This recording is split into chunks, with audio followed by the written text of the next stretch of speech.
Cette capsule vidéo présente le contexte d'application de la recherche d'implémentation de l'approche orientante dans les écoles secondaires provinciales.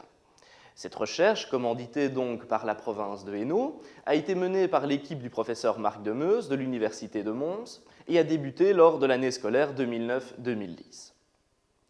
En Belgique, le gouvernement lui-même a identifié des problèmes liés à l'orientation et plus particulièrement pour l'enseignement qualifiant. En fait, deux types de problèmes se rencontrent. On a d'une part ce qu'on appelle l'orientation négative, où ce n'est pas l'élève lui-même qui va choisir son orientation, mais c'est bien ses résultats scolaires. Et d'autre part, on a ce qu'on appelle l'orientation en cascade, où l'élève va passer de l'enseignement général à l'enseignement technique pour finalement aboutir dans l'enseignement professionnel. La filière de qualification devient en quelque sorte une filière de relégation. Ceci se traduit notamment par un taux de retard scolaire moyen plus élevé et à une orientation restrictive également très élevée. Si on ajoute à cela des disparités d'ordre socio-économique toujours en défaveur du qualifiant, on aboutit à une certaine forme de hiérarchisation des filières qui ne vont pas avoir la même valeur, ni sur le plan scolaire, ni par rapport aux débouchés professionnels.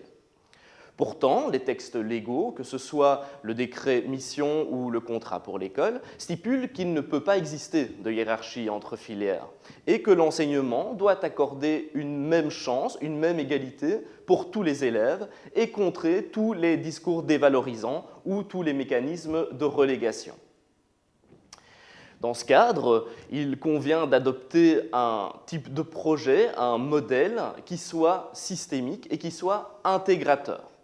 Donc, on va vouloir donner du sens aux apprentissages des élèves en passant, par exemple, par une approche métier, où l'élève va pouvoir construire lui-même son propre projet professionnel.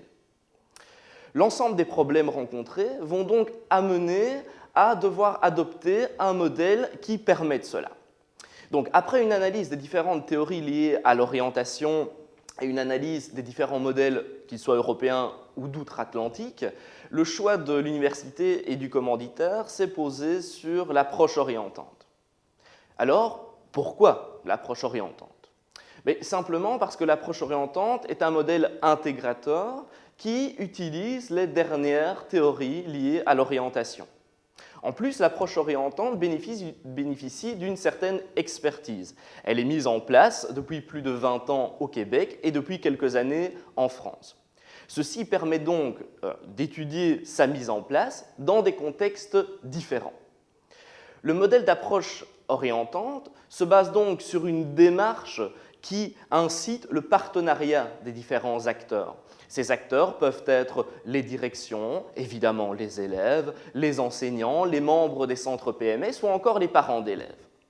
De plus, l'approche orientante est un modèle transférable parce qu'il n'est pas en lien direct avec un type de réseau et que ses valeurs prônées sont les mêmes que celles du système éducatif belge.